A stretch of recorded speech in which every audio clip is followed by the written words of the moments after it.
This is the Finals, a new 3v3v3v3 arena-style shooter from Embark Studios, with a couple of tricks up its sleeve. It has server-side destruction, which allows you to level entire buildings, a customization system with different classes that you can cater to your abilities, and super dynamic events that completely change the flow of gameplay. This is probably one of the most unique first-person shooters I've had the luxury of playing recently, and I'm really interested to see what you guys think. I got invited to play this game early with a couple of mates, Jack Frags and Two Angry Gamers, and this isn't a sponsored video, but it is an overview of what the Finals is and how it works, and a couple of details about all the weird and intricate things that it's doing and has managed to achieve. So a quick overview of what the Finals is. It's an arena-style shooter that primarily focuses on cash extraction. There are these vaults in the game where you can pick up some cash from a box, take it to an extraction point, and then defend that extraction point and stop other teams from stealing it. And the team that finishes the round with the most amount of cash is the winner of the game. But there are lots of dynamic elements to it. For example, the game features server-side destruction, meaning that there are huge physics events that can occur any given time in the game, from destroying segments of the map to knocking out buildings to taking out entire bridges without any performance impact on your gaming PC or whatever you happen to be playing on. Alongside these destructible maps and environments, you have entirely different day and night cycles and weather cycles in the game, which can change the flow and feel of gameplay. Whether it's daytime or nighttime, foggy or sunny, there are different things and different elements that can shift the feeling and dynamic of gameplay when you dive in. And on top of that, if that wasn't enough dynamic gameplay for you, there are in-game events. There are events such as a meteor shower, which knocks out entire segments of the map and destroys everything in its path, to double damage events, to events that reduce the gravity effect inside the arena. So this is a 3v3v3v3 arena shooter, but in a lot of ways, it's more of a sandbox environment shooter. Now, bearing in mind in this gameplay, we were getting used to the feel of the game, the dynamics, and how things worked, so you're not going to see some super pro gameplay, but you could do really cool things. We blew up a bridge at one point, we've knocked out walls, we tried stealing cash from our opponents by blowing up ceilings and floors to sneak it away from them. There's just a lot going on in this game, and it definitely took some time to get used to. But it is definitely something you've never seen before. This isn't something that's been done before, especially to this scale of destructibility and the overall dynamic feel that they're going for in this sandbox environment.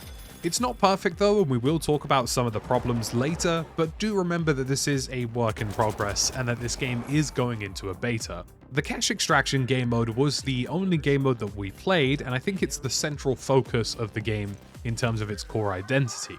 But there was a tournament variant of this game mode which was quite interesting as well.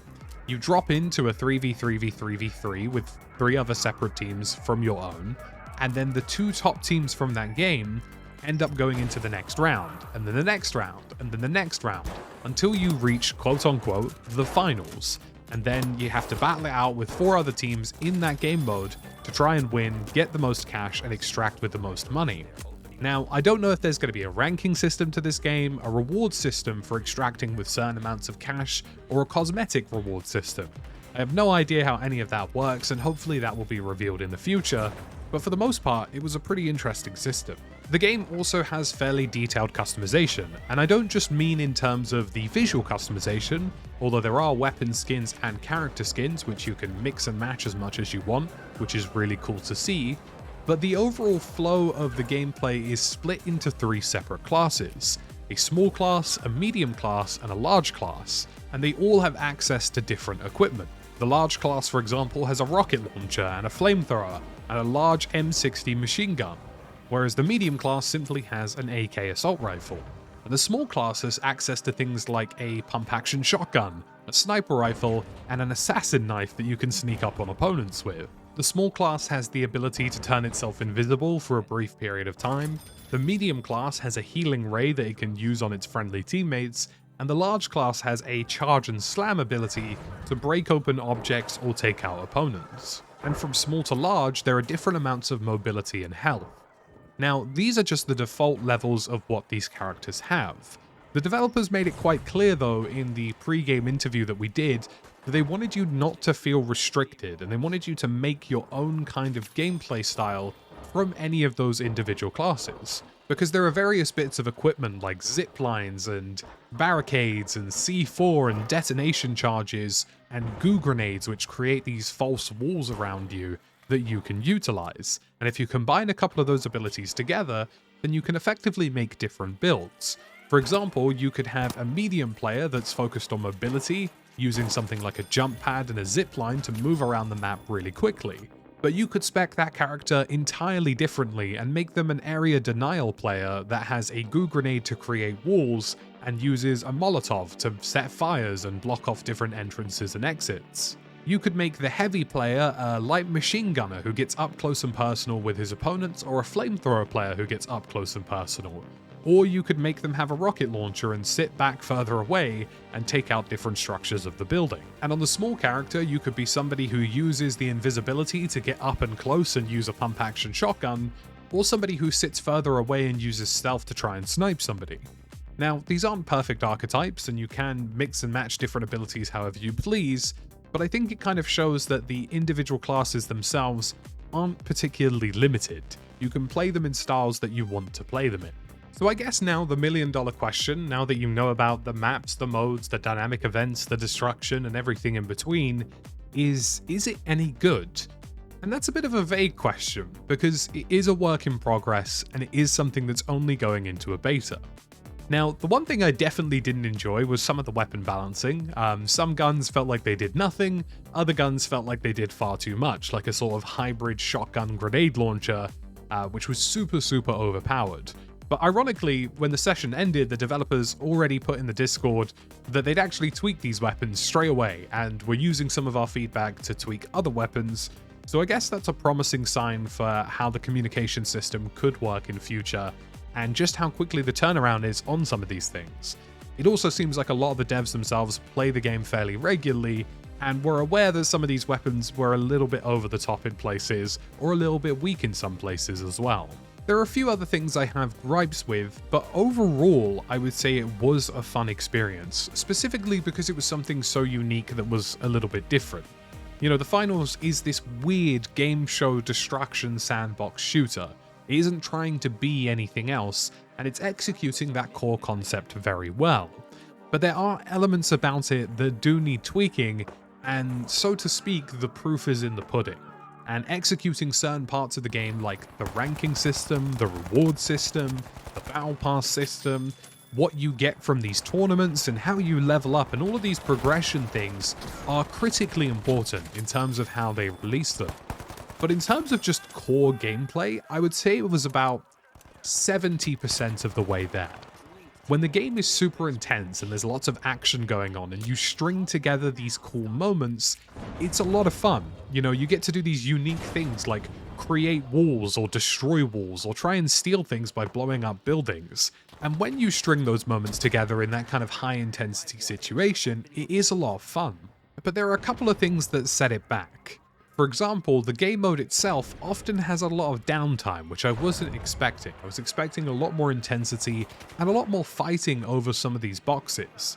Now that could be that we were just at a capture event and people were still learning and trying to get grips with the game, and hopefully that is the case, and in the actual beta itself, after some time, you'll get a much higher flow and higher intensity of gameplay. But it is something to keep an eye on, because I feel like even with the sort of know-how and going into these games aggressively, there was a bit too much downtime for my liking. The way the destruction system worked sometimes wasn't exactly perfect, although it did run really well and the game performance-wise was fantastic, so a little bit tweaking on that front, and they were in a really good space with that. And I guess the only major complaint I had is that sometimes certain elements of the game felt a little bit disconnected. The gunplay and time to kill sometimes felt a little bit disconnected from the movement system. The movement system sometimes felt a little bit sluggish in places. Certain animations for vaulting and going up zip lines and going up elevators felt a little bit delayed. And overall, there was a bit of input latency that I noticed when I was playing the game. It felt like the game almost kind of slugged me or slowed me down in a couple of ways, that I wasn't a big fan of. I was expecting a little bit more fluidity in the animations, a little bit more fluidity in the vaulting, a little bit more fluidity really in a lot of the actions. It feels like we have this big dynamic sandbox playground, but I'm not as quick or as movement-wise free as I should be. And no, I don't want the game to go super hardcore parkour, and I don't want us to end up with another hyperscape. But at the same time, I would like it if there were certain elements of it that were just a little bit snappier and not even necessarily quicker. They just need to feel a bit more fluid. But in terms of conceptually and in terms of what the game is trying to do, I'm not really concerned about that. There's a lot of promise here, and with the right execution, it could be a unique FPS experience that people will come back and play regularly. And in terms of core gameplay, if it was a little bit more intense and it was a little bit snappier in places, I think I would have really enjoyed my time 100% of the time when playing the finals. But it just wasn't quite there yet. But that's okay, because this game is going into a beta, this isn't a formal release, and this beta session does genuinely appear to be about gathering feedback for the game. Some of the developers that I know who were at EA and DICE who are now at Embark are very much aware of how powerful feedback can be in shaping the final product that they're creating. I think that's a really good thing, and I feel like this beta is actually a real beta and not just some sort of flashy PR, here's our game, we're the best thing in the world. And some betas can be that. There are a lot of betas out there that feel a bit more like promotional material and less like technical material. But this isn't one of those, and it feels a lot more like technical material, and they seemed really interested in our feedback at the event as well, in order to understand how they could make this better. Right now I'd give the finals somewhere around a 7 out of 10, but it definitely has the potential to be much closer to a 9 or a 10 with a couple of tweaks in places. But as with all of these things, it's all about execution, and it's all about the longevity after launch. The number of things that are coming, the maps, the fun, the modes, everything that's going to be different, all of the things that can happen in the future, and those are just variables we don't know right now. Hopefully by the time the beta ends and we get some blog posts, you'll see that the game has improved in places, and it definitely has the potential to be a fantastic title. And I did have a lot of fun with it. There were moments where I was a little bit tired of the downtime and a little bit worried that I was getting a bit bored in spots, but for the most part, it was something that's tweakable. It was never something that I felt was conceptually or at its core wrong with the game, but something that with just a little bit of tweaking could be in a really good spot. So folks, that is the finals. Let me know what you think in the comment section down below, and feel free to check out the beta. And again, a big thank you to Embark for letting me check out the game before it's released into beta state. As always, thank you for watching, and I'll catch you in the next one.